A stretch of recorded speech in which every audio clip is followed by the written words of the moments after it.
Hello guys, कैसे हो आप सब? होप कि आप सब बढ़िया होगी। मैं फिर से आपका स्वागत करता हूँ day 3 of 75 days hard challenge में।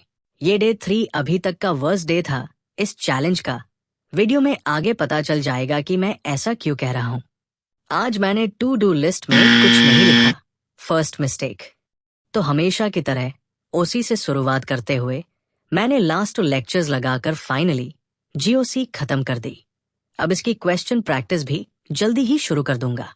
और इसके बाद ना तो मैंने इसके नोट्स लिखे और ना ही इसका होमवर्क किया। और रही बात दूसरे सब्जेक्ट्स की, तो उनमें भी मैंने कुछ नहीं किया। जी हाँ, बिल्कुल सही सुन रहे हो, पर ऐसा लास्ट टाइम ही हुआ है। इसके बाद ऐसा कुछ आपको देखने को नहीं मिलेगा। टोटल स्टडी टाइम जो रहा डे 3 का, वो था 3 आवर्स का। अब इससे ज्यादा मैं कुछ नहीं कह पाऊंगा। डे 4 के लिए चैनल को सब्सक्राइब कर दो, वीडियो को भी लाइक कर देना। Bye bye.